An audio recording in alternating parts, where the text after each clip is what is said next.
E voltamos então ao Magnificat, que diz-nos assim: Então disse Maria: a minha alma engrandece ao Senhor e o meu espírito se alegrou em Deus, meu Salvador, porque contemplou na humildade da sua serva. Pois desde agora todas as gerações me considerarão bem-aventurada, porque o Poderoso me fez grandes coisas, santo é o seu nome. A sua misericórdia vai de geração em geração sobre os que o temem. Agiu com o seu braço valorosamente, dispersou os que no coração alimentavam pensamentos soberbos, derribou do seu trono os poderosos e exaltou os humildes, encheu de bens os famintos e despediu vazios os ricos, amparou a Israel, seu servo, a fim de lembrar-se da sua misericórdia a favor de Abraão e de sua descendência para sempre, como prometera aos nossos pais. Maria permaneceu cerca de 3 meses com Isabel e voltou para casa. Os estudiosos apontam-nos que este texto ele é um paralelo muito rico com o cântico de Ana. Ana, mãe do profeta Samuel. Uma mulher bastante sofrida, que não podia ter filhos e que durante a sua vida foi bastante humilhada e deixada de lado por conta disto, e que já em idade avançada, em uma de suas visitas ao templo com o seu marido, ela chora diante do Senhor. Rasga o seu coração diante do Senhor e o Senhor escolhe abençoá-la. E quando ela acha-se grávida, ela também canta um cântico. É possível que Maria, na preparação para a sua viagem, quando ia visitar a sua prima, por saber da situação da sua prima, que era bastante parecida com a situação de Ana, uma mulher temente ao Senhor, que amava o Senhor. No caso dela, inclusive, no caso de Isabel, não é? Como já vimos, mulher de um dos servos do Senhor que servia no templo, mas sem filhos e já de idade avançada. E é possível então que Maria, ao lembrar-se dessa história, ao lembrar-se, tenha vindo no caminho a lembrar do cântico de Ana. E que isso já estivesse no coração dela, quem sabe, como muitas vezes nós fazemos, não é? Planeamos quando vamos visitar alguém que amamos e com alegria por sabermos uma notícia boa daquela pessoa e nós queremos levar ali uma palavra de alegria e já preparamos, não é? Fazemos ali, preparamos alguma coisa, preparamos uma poesia, um texto ou lembramos um verso bíblico. E é possível que Maria já estivesse com o seu coração cheio disto. Acontece que ela ali, ao chegar, como nós já vimos, alguma coisa acontece de diferente. Não é uma coisa normal, como nós vimos até agora. E de repente Maria é tomada pelo Espírito Santo de Deus. E então esta memória, que como nós vimos na semana passada, o papel do Espírito Santo, uma das maneiras que o Espírito Santo trabalha em nós é como? É a ensinar-nos e lembrar-nos. E o Espírito Santo, mesmo que a ensinou, parece que a relembra então deste hino, mas ao mesmo tempo ele diz: eu tenho um cântico novo agora para Maria. E que não vai ser o cântico de Ana, vai ser o cântico de Maria. E nós já estudamos até o verso 48 na semana passada, até a parte que diz a humildade da sua serva. E hoje seguimos um bocadinho mais adiante e vamos olhar mais de perto este trecho que diz: pois desde agora todas as gerações me considerarão bem-aventurada, porque o Poderoso me fez grandes coisas. Santo é o seu nome. A sua misericórdia vai de geração em geração sobre os que o temem. O que o Espírito Santo então revela-nos por meio deste texto, por meio deste cântico de Maria, a primeira coisa que podemos perceber é quando Maria diz: pois desde agora todas as gerações me considerarão bem-aventurada. E porquê? Porquê é que nós consideraremos Maria como bem-aventurada, como uma abençoada? Alguém cuja sorte foi transformada e mudada e cuja vida jamais vai voltar a ser a mesma como era antes. Porque o poderoso me fez grandes coisas. Deus é poderoso. O nosso Deus é um Deus poderoso. E é interessante que a palavra aqui empregada como poderoso, ela significa literalmente o que pode. E é interessante que normalmente quando vamos falar sobre uma característica de potência, ou seja, o que pode, normalmente descrevemos aquele que pode alguma coisa. Não é? Por exemplo, a irmã Maria Alice pode tocar o piano. O pastor não. O pastor pode fazer barulho ao piano. E se calhar até partir o piano ao tentar tocar. Portanto, quando nós descrevemos potência, nós falamos sobre a possibilidade de ter a capacidade de... Normalmente nós associamos isto com alguma outra coisa. Dizer apenas que alguém é alguém que pode parecer algo vazio de significado. Mas a verdade é que quando Maria diz o que pode, se nós fôssemos traduzir desta maneira, ficaria alguma coisa como: o que pode fazer fez-me grandes coisas. Fica uma frase até um bocado esquisita. Mas se nós olharmos e lembrarmos o que é que Deus fez, primeiro, na vida de Maria, e a primeira coisa que nós precisamos lembrar é isso, é quando o anjo a anuncia, o anjo fala dela. Portanto, este que pode fez-me grávida, ainda que eu não tenha estado com homem algum. Ele é o que pode. Ele fez grávida a minha prima estéril e de idade avançada. Ele é o que pode.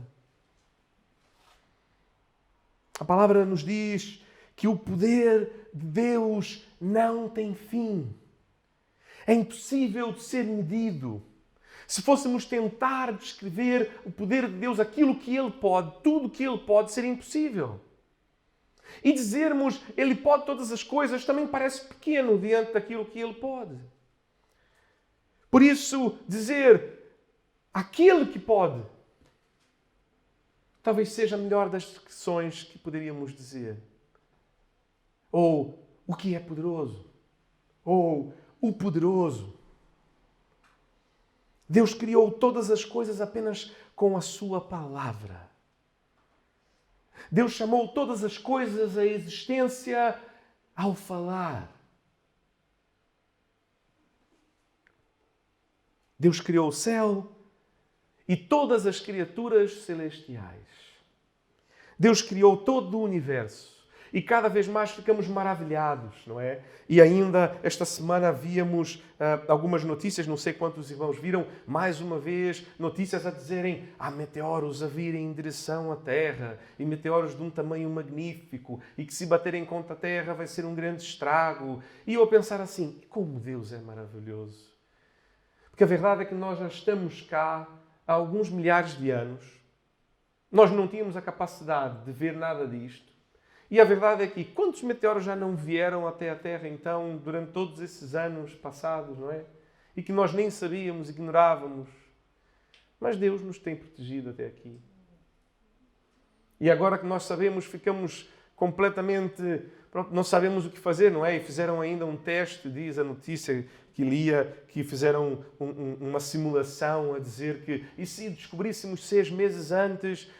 que um asteroide estava vindo na direção da Terra, o que é que nós podíamos fazer? E pegaram os melhores cientistas do mundo e eles chegaram à brilhante conclusão: não havia nada que pudéssemos fazer. Bastante encorajador. Mas a verdade é que nós confiamos naquele que criou todo o universo, que conhece e chama as estrelas pelo próprio nome. Ele criou não apenas o universo, mas criou a Terra em que vivemos. Encheu-a de vida. A palavra nos diz que o Espírito de Deus pairava sobre a face das águas, passeava, caminhava pela face das águas. Criou o homem para com ele andar e para que ele dominasse sobre todas as coisas. Ele criou a mim e criou a ti, e cada pedaço de si, cada célula que há no seu corpo, Ele criou com as próprias mãos. Ele conhece cada pequeno pedaço de ti. E Ele tem domínio sobre absolutamente tudo. O Senhor, Ele domina sobre o universo, uma vez que Ele mesmo chamou o universo à existência. Ele domina sobre a natureza. Se nós lembrarmos, Jesus acalmou o mar, andou sobre ele, abriu-o para que o povo pudesse passar a seco quando saía do Egito. Dominava tanto a natureza que enviou pragas de animais e mais animais e doenças sobre o povo do Egito até que Faraó deixasse seu povo ir. Domina, portanto, também sobre a doença.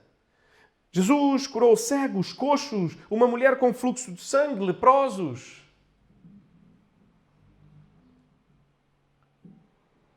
Tem domínio sobre o pecado. Perdoa pecados e despede em paz aqueles a que Ele vão de coração sincero. E por fim tem domínio sobre a morte. Ressuscitou a Lázaro. E normalmente lembramos de Lázaro. Mas lembro-vos também que Jesus ressuscitou a filha de Jairo. E a morte também não o pôde conter. Portanto, domina também sobre a morte. E é este poder de Deus que nos é revelado pelo Espírito Santo de Deus. E como não, então, prostrarmos-nos diante dele? Como não nos rendermos e louvarmos e honrarmos e darmos glória ao seu nome? Quando pensamos no poder e no domínio do Senhor. É impossível. É impossível de conter-se. Como não se encher também de temor, mas também de alegria diante de um Deus tão maravilhosamente poderoso. Mas o texto nos revela mais. E nos mostra que Deus é santo. E hoje, enquanto preparava, eu sabia que o nosso irmão Ioannis provavelmente estaria cá e conversava com ele antes do culto começar. E ele, pronto, nasceu, ele é grego, apesar de não ter vivido a maior parte da vida dele na Grécia. Mas eu conversava com ele sobre isso e disse, hoje eu vou arriscar-me numa palavra em grego. E ele disse, pastor, o meu grego já não lembro muito. Eu falei, glória a Deus por isso, porque assim não corrige-me também tão mal. Então, a dizer, a brincadeira, e olha, muito bom que possa ser corrigido e possa aprender, não é? É assim que aprendemos, é o que eu digo ao Álvaro, como podia dizer que deveria ser diferente connosco. Temos idade ainda para aprender. Estamos vivos, ainda aprendemos. E quando olhamos esta palavra santo, esta palavra que segundo o Hawthorne, que é o autor do dicionário do Novo Testamento e os seus desenvolvimentos, ele diz-nos que esta palavra, que é a palavra hagios, qualquer coisa assim, depois o irmão Ioannis corrige-me, o que ela quer dizer é que é diferente de, distinto, devotado, consagrado, sagrado. É isto literalmente que a palavra santo quer dizer. Mas novamente, assim como quando falamos de poderoso ou o que pode, quando nós dizemos que algo é diferente é diferente de. Algo que é distinto de. Algo que é devotado a. E como tem piada, como a nossa língua é incapaz de dar conta de Deus. Porque quando nós falamos de algo que é poderoso, temos que dizer, afinal, que poder é este? Mas nós não podemos descrever o poder de Deus. E quando nós dizemos que Deus é distinto ou que Ele é diferente, a verdade é que Ele é diferente de tudo que conhecemos. E Ele é distinto de tudo que conhecemos. E, portanto, não conseguimos sequer dizer distinto de quê? É distinto de tudo.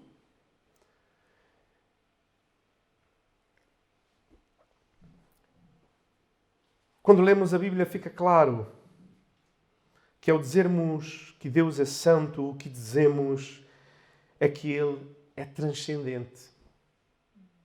No sentido de que não está... E o Álvaro gosta bastante da bola, e em Portugal é bastante comum, e a linguagem da bola todos entendem um bocadinho, não é? Que é, está a jogar em outra liga. Não é? Existe a Champions League, a de Deus é ainda mais acima da Champions League. É uma liga diferente da nossa. É uma liga que a nossa equipa, pronto, que a Portimonense não joga. Que não tem condições de jogar. Portanto, Deus é transcendente. Ele está acima, está num plano de existência completamente diferente de nós. E que nós não conseguimos alcançar. E ele ainda diz mais, diz que como santo Deus é transcendente, acima, diferente, de oposto, totalmente outro. Completamente outro. Ou seja, tudo que nós conhecemos quando pensamos em alguém, ou que poderíamos pensar então ao atribuir a Deus, a verdade é que Deus é completamente outro, completamente diferente disto.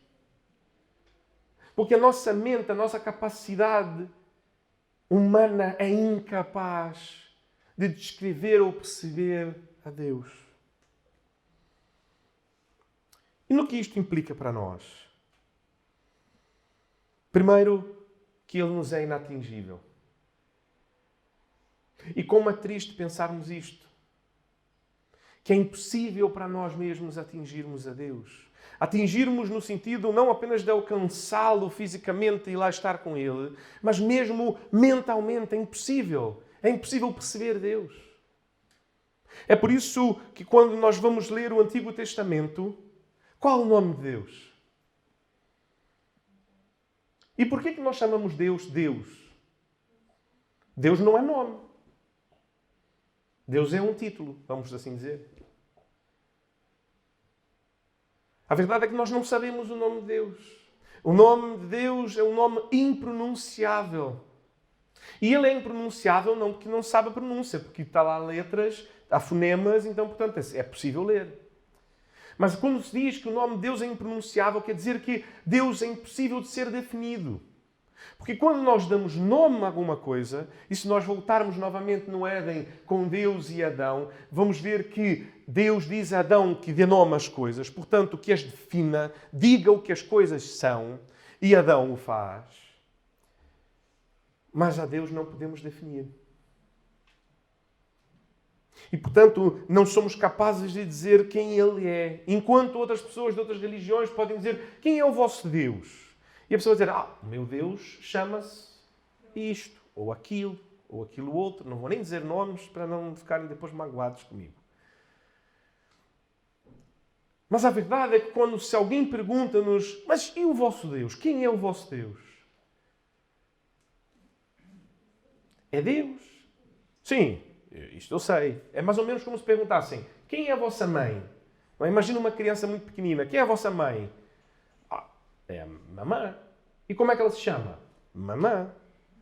E quantas crianças, e alguns irmãos talvez já tenham passado por isso aqui com os seus filhos, ficam absolutamente chocados quando descobrem que seus pais têm nome, não é? Que chegam às vezes até a chorar, algumas pessoas a dizer, vosso pai quem é? É o João? Não, meu pai é o papá. Mas então, chama-se João. Não, chama-se papá. Não, é João. E a criança vai até o pai a dizer, papá, aquele homem disse que chama-se João. E o pai diz, sim, chama-me João. E de repente o mundo parece que desfaz-se à frente da criança. Porque afinal, como não chamas de papá? Quase como se tivesse sido enganada por toda aquela longa vida de 1 ou 2 anos. Mas a verdade é que nós não conhecemos a Deus pelo nome. Como Ele nos conhece e a palavra nos diz. Isto porque, novamente, Ele é tão completamente diferente de nós que nós não conseguimos atingi-lo. na nossa limitação. Nós somos limitados, somos temporais. Somos limitados pelo nosso espaço, pela nossa mente, pela nossa percepção do mundo. Portanto, nós é que somos completamente outros dele. Mas algo magnífico acontece quando lemos ainda os primeiros capítulos de Gênesis, como tenho lembrado os irmãos agora. Porque lá nós conseguimos perceber que, apesar da sua santidade, Deus não é um Deus distante. Nós vemos que Deus andava com Adão todos os dias no paraíso. Ele não está indiferente à nossa condição, à nossa realidade. Antes, ainda no Éden, e mesmo depois que Adão peca, é Deus quem toma a iniciativa de ir buscar Adão. Os irmãos lembram-se disso? Adão peca e o que Adão faz não é correr até Deus e dizer: Deus, perdoa-me, eu errei, deixe-me logo dizer isso, eu preciso do seu perdão. Foi assim? Não. Antes ele esconde-se de Deus, como se fosse possível, não é? E é Deus quem vai em busca de Adão. E depois questiona: por que te escondes de mim? É Deus quem toma a iniciativa e lança-se em busca do homem. Acontece que isso cria-nos uma demanda, uma exigência. O poder e a santidade de Deus cria-nos uma demanda e uma exigência. E esta demanda e exigência encontra-se nos capítulos 19 e 20 do livro de Levítico, que não vamos ler todos, mas vamos ler alguns trechos. Um deles, inclusive, é citado novamente no Novo Testamento, e o verso 1 e 2 do capítulo 19 são citados ali, e os irmãos devem lembrar-se muito bem, que diz: Disse o Senhor a Moisés, fala a toda a congregação dos filhos de Israel e dize-lhes: Santos sereis, porque eu, o Senhor vosso Deus, sou santo. Ou, no Novo Testamento, como nós lemos, sede tu santo, porque eu sou santo. O Senhor nos chama a santidade. Ele, por ser poderoso e santo, não pode relacionar-se conosco se em nós também não houver santidade. Mas quem de nós pode cumprir todos os requisitos de santidade exigidos a nós por Deus? Quem poderia? E vou passar rapidamente com os irmãos. Eu sequer coloquei o texto, que é o texto de Levítico 19, que vai do 13 ao 18, e que diz-nos assim: cada um respeitará sua mãe e pai e guardará os sábados. Quem de nós pode dizer que, mesmo quando pequenino, nunca deu uma resposta atravessada ao pai ou à mãe? Quem de nós não diria: mas também nesta situação, não é? Eu disse-lhe o que precisava ouvir, porque ele é que estava errado, ou ela é que estava errada. Repreendeu-me quando a culpa não era minha, e eu precisava dizer. E justificar-se-ia ao dizer que, afinal, então, não foi assim tanto desrespeito, porque afinal eu tinha razão. Mas quando a palavra nos chama a respeitar nosso pai e mãe, é respeitar pai e mãe e ponto.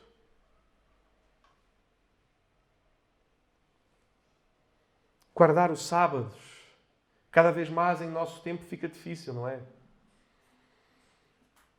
Seja o sábado ou seja o domingo, como nos foi, por exemplo, convencionado já em nossos tempos, nós não guardamos o sábado em si, mas o domingo, mas mesmo o domingo, como nos é difícil, porque é o primeiro dia da semana e a semana está à frente de nós e nós, por mais que tentemos, se calhar, descansar um bocadinho, quando vai chegar ao fim do dia, nós começamos já a pensar no que vai correr durante a semana e as coisas que já precisamos começar logo na segunda-feira pela manhã a tratar, porque afinal, se não tratarmos logo no começo da semana, pode ser que não consigamos resolver aquela semana, ainda fique para outra e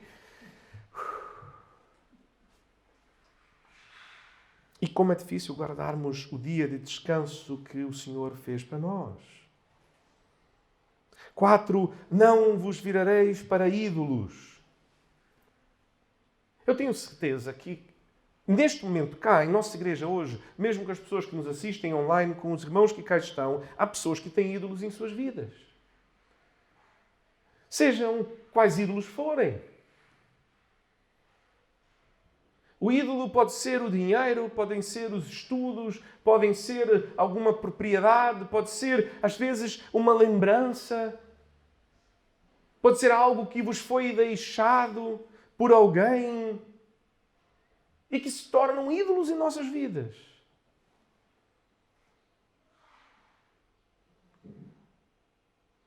E tomam o lugar do Senhor. E é fácil os irmãos perceberem se uma coisa é ídolo em vossa vida ou não. A pergunta é, está a tomar o lugar que deveria ser do Senhor? Se a resposta for sim, então é um ídolo. Se é mais importante do que o Senhor, mais importante do que caminhar, do que conhecer ao Senhor, se sim, isto é um ídolo. E ele continua a dizer uma série de coisas e vai no verso 11 a dizer: não furtareis, não mentireis. Este é difícil. Este então, o furtar, se calhar aqui um ou dois que nunca furtou nada. E aí vão haver mais que vão dizer: não, eu nunca furtei. Eu falo, mas nunca por acaso apanhaste assim um lápis ou uma borracha de um colega da escola sem que ele soubesse ou sem que ele tivesse deixado? É aquela pergunta que os pais às vezes fazem: olha, que lápis é este aqui no vosso estojo? Ah, é do meu colega. Ah, muito bem. Ele deu? Não. Aí ele sabe? Também acho que não. Ah, então furtaste? Não, de maneira nenhuma, não foi o que fiz. E de repente vira um engano. Ah, não foi engano, foi engano. Foi apenas um engano. E quantos enganos nós já não cometemos, não é? E as mentiras. Mas esta mentira, olha, é porque... o pastor precisa perceber. Há coisas, há verdades que não dá para dizer, não é? Seria muito... E eu estou preocupado com a outra pessoa. Não é comigo mesmo. Porque se eu disser isto para o Anderson, ele vai ficar arrasado. Ele vai ficar arrasado. E eu preocupo-me com ele, gosto muito dele. Então eu seria incapaz de destruir o coração do meu amigo. Para manter uma mentira, mentimos novamente, não é? E quantas vezes mentimos? E ainda diz, não useis de falsidade, cada um com o seu próximo. As senhoras e os senhores são diferentes nesta área, não é? As senhoras são... Então, gostaste do meu vestido? Ei, está tão gira. E depois disse, olha, este é o vestido dela. Ei, ele ainda veio perguntar-me se achava que estava gira. Epá, tive que dizer que sim, não é? Ia dizer o quê?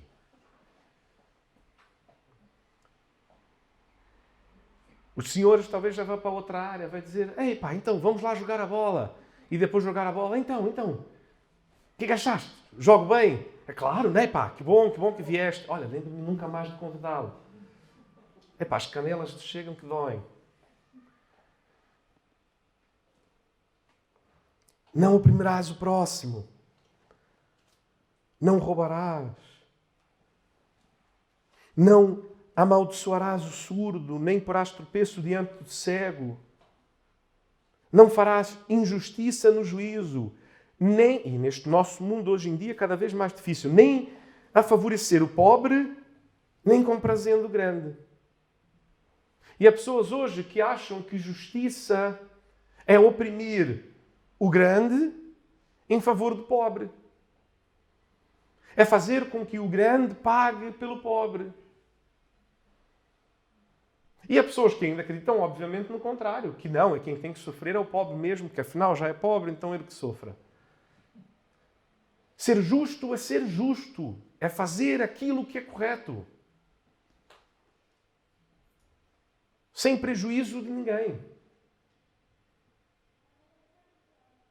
É fazer o que é justo. E quantas vezes nós já beneficiamos alguém? Ou porque nos era próximo, ou porque nos era querido, ou porque simplesmente nos convinha, de alguma maneira. Esta parte aqui, então, é um espetáculo 16. Não andarás como mexeriqueiro entre o teu povo. Outro dia desses, a Andressa contou-me, estava a olhar na net, e um pastor, que é muito conhecido no Brasil, recebeu uma pergunta. E ele abre caixa de perguntas na internet, a pessoas a fazerem perguntas para ele. E uma das perguntas que recebeu foi de uma senhora a perguntar-lhe: pastor, é verdade que os pastores, todo pastor tem 2 anjos que ficam à porta dele e contam-lhe tudo? E eu ri-me a dizer: isto por acaso dava jeito, não é? Imaginem o pastor ter 2 anjos a contar-lhe tudo. Olha, os irmãos iam estar à rasca. Mas o pastor está bem fumado.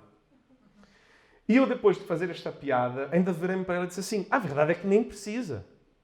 Não precisa anjos, tem os mexeriqueiros todos. E as pessoas fazem mexericos assim: olha, Célia, vou contar-te uma coisa, mas não contes para ninguém. A pessoa que diz: vou contar-te uma coisa, mas não contes para ninguém, é porque já não era para estar a contar. E é óbvio que, portanto, como alguém que não era para estar a contar, está a contar, pouco pode exigir, não é? E no fim é o que acontece. Não era para estar a contar, mas conta. E o outro também não era para estar a contar e conta. E o outro também já não era para estar a contar e conta. E de repente o pastor sabe tudo. Não precisa ter anjo. E quantas vezes em nosso meio fazemos esse mexerico? Ficamos nesta conversa pequenina, que não convém, não acrescenta, não traz nenhum bem à comunidade dos santos, ao povo do Senhor. Ao invés de tratarmos as coisas, e aqui podem os irmãos perceber que ele fala de justiça, fala de verdade, fala de ser frontais, não ficarem mexericos.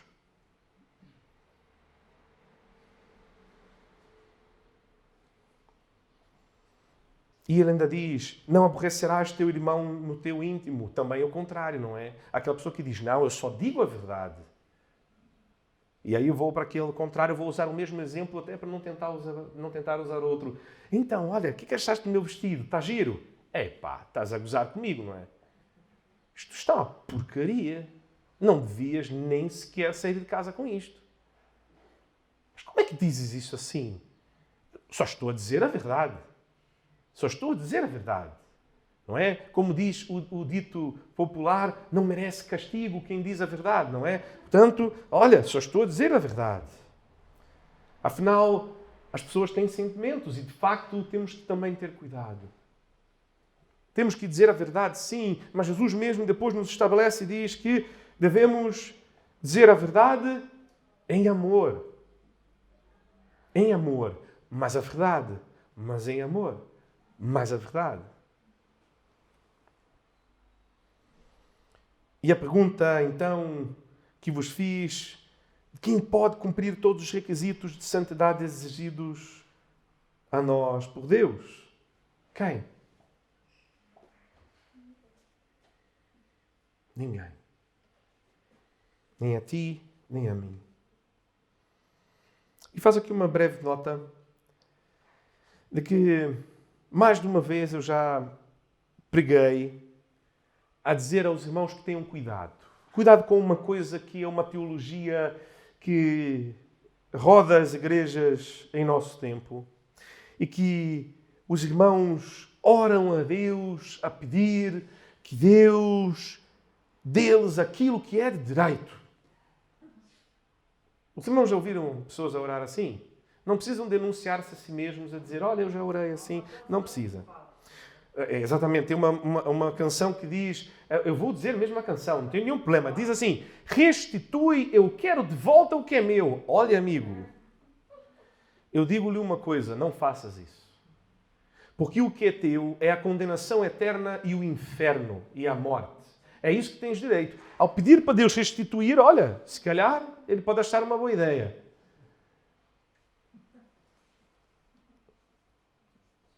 Alguns dirão então que, não, mas pastor, estás errado, porque afinal agora nós somos feitos filhos de Deus e, portanto, co-herdeiros com Cristo e, portanto, nós temos agora uma herança.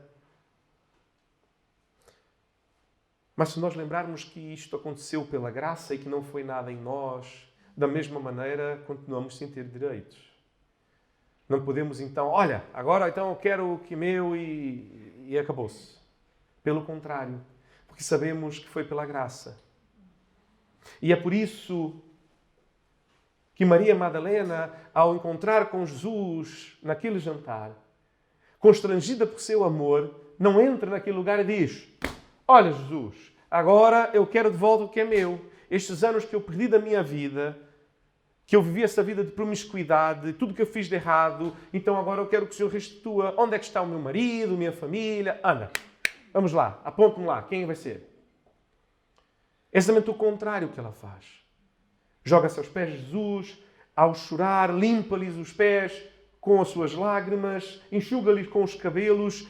E eu vou dizer, para nós homens é difícil perceber, mas nós percebemos que para a mulher o cabelo é algo bastante importante. Mas tenho certeza que as senhoras conseguem compreender muito melhor o que significou para ela enxugar o pé sujo. Naquela época não existia pavimento na rua, não é? Então imagina que o pé de Jesus estava bastante sujo e quando ela chora, imagina que aquilo faz um barro e que ela enxuga-lhe com os cabelos. E ela depois derrama ao pé de Jesus um perfume que custaria hoje, em Portugal, aproximadamente 10 mil euros, um pequeno frasco, e ela derrama-lhe todo aos pés de Jesus. Porque o seu grande amor, como Jesus diz, demonstra que seus muitos pecados foram perdoados. Mas a quem pouco perdoou, pouco amor demonstra. A pergunta que fica é, e que poucas pessoas percebem deste texto: alguém de nós tem pouco pecado? Portanto, o que Jesus quis dizer, até o Álvaro está a dizer assim, não. A verdade então é que aquele que demonstra pouco amor não é que teve poucos pecados perdoados, é porque não teve nenhum. Sequer percebe o quão pecador é. Mas quem reconhece que é pecador e sabe os seus pecados, demonstra grande amor. E, portanto, não ora a pedir que Jesus restitua aquilo que merece ou não. Mas caminhamos para o fim. E, por fim, explico-lhes porque é que não coloquei como poderoso, santo e misericordioso, mas poderoso e santo, mas misericordioso. Porque Deus é também misericordioso. Mas e misericórdia significa exatamente que Ele não dá-nos o castigo que merecíamos. O castigo que a sua santidade demandava. Quando olha para nós, quando olha para a tua vida e vê o pecado que há no teu coração, na tua atitude, na tua maneira de pensar, a santidade de Deus clama pela justiça que pede o vosso sangue.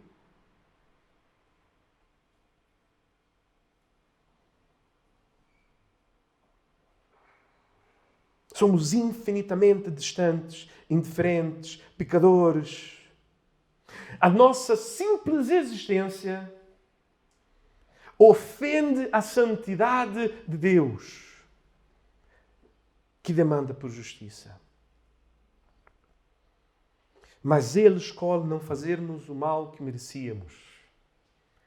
Ao contrário, faz cair a chuva sobre justos e injustos, faz o sol nascer sobre bons e maus.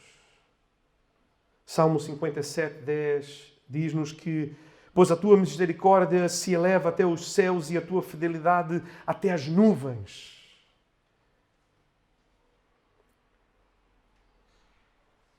Porque o Senhor é bom e a sua misericórdia dura para sempre e de geração em geração a sua fidelidade. Salmo 100, verso 5.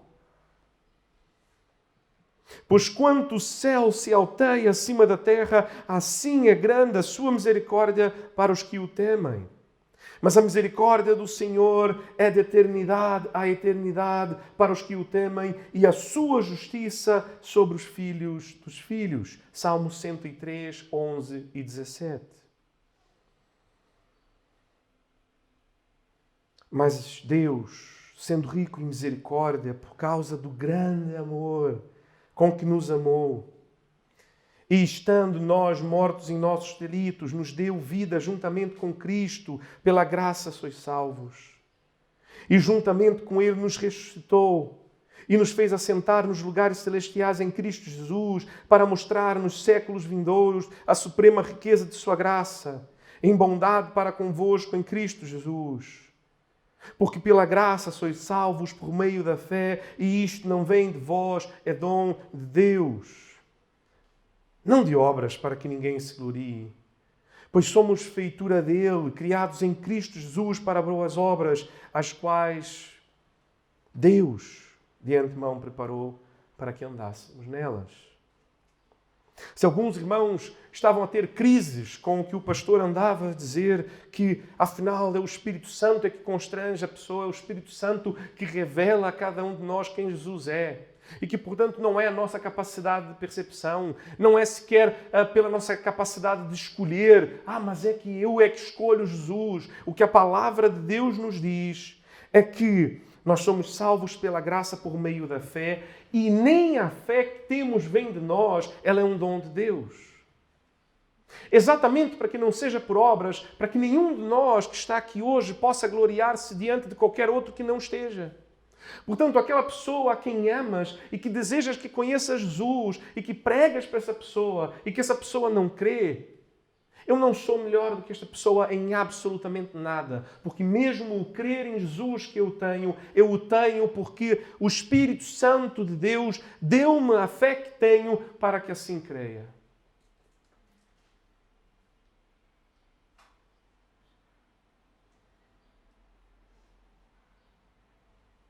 E faço então a última nota para terminar. E achava que hoje não falaria do Espírito Santo. Sou honesto com os irmãos, eu achava que hoje não falaria do Espírito Santo de Deus. Apesar de saber que deveria. Mas este texto nos leva a ser obrigados a fazer uma nota sobre a ação do Espírito Santo em nossas vidas. Porque o nosso poderoso e santo Deus, que é misericordioso e não dá-nos o que merecíamos, mas antes envia-nos o seu Filho para morrer no nosso lugar, pagando o preço do nosso pecado. E que agora, aqui neste texto que nós acabamos de ler, ainda encontra-se dentro da barriga de Maria ainda. Ele nos envia com ele o Espírito Santo. Os irmãos lembram que o texto nos diz que estavam todos tomados pelo Espírito Santo. João na barriga de Isabel, Isabel, Maria, Maria a cantar este cântico.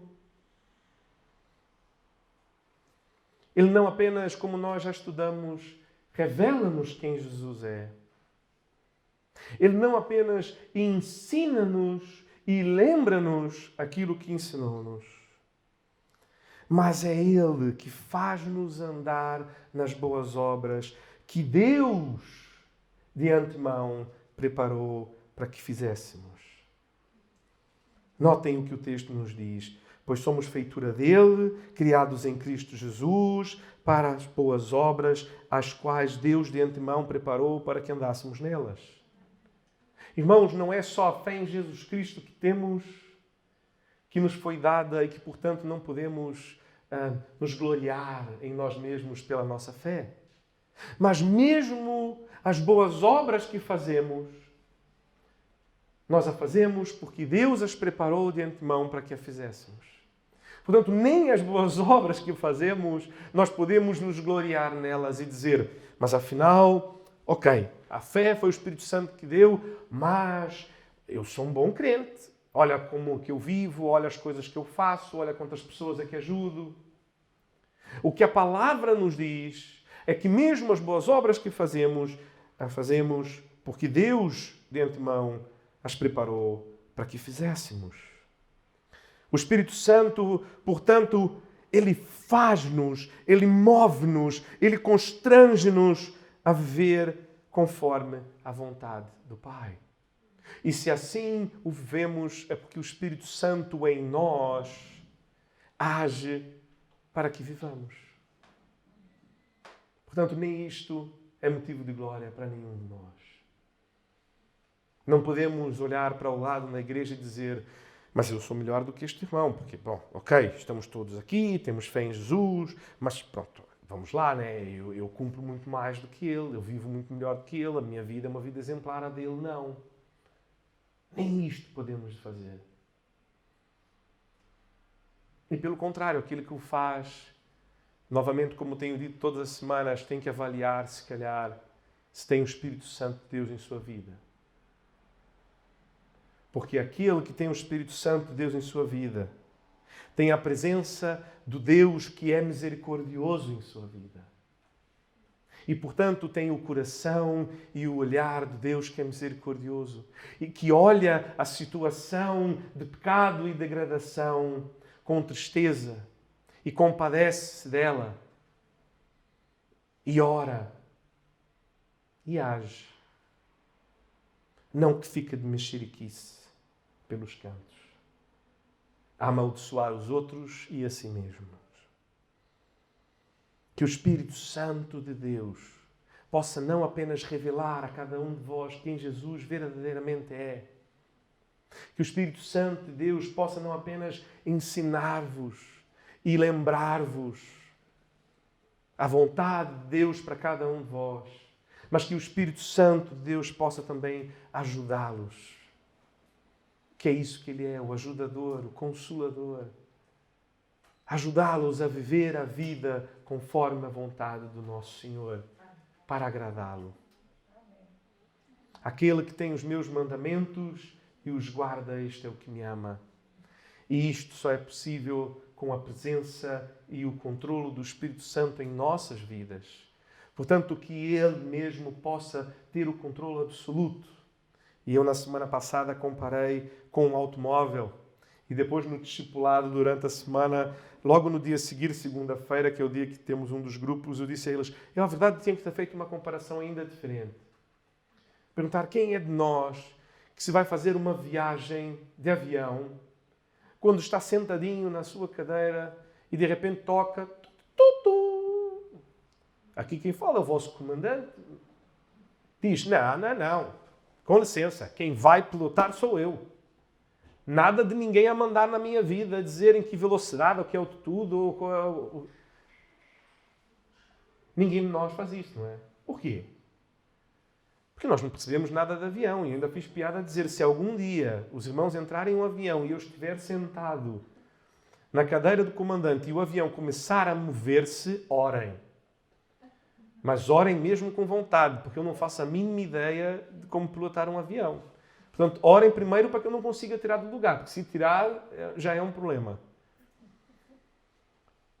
Portanto, a verdade é que com coisas que nós sabemos que nós não sabemos, temos tranquilidade em deixar pessoas que nós sabemos que sabem tomar conta. Deixa-me dizer uma coisa: não sabem nada. Nenhum de nós sabe de nada. Mas nós temos um Deus que sabe. E vou deixar assim também, o Deus que sabe. Porque também na língua portuguesa que sabe o quê? E aqui nós novamente não dá conta para Deus, porque Deus é o Deus que sabe. E é ponto, e é isto. E portanto podemos confiar nele, devemos confiar nele. Toda a nossa vida, todos os dias de nossas vidas. Oremos ao Senhor.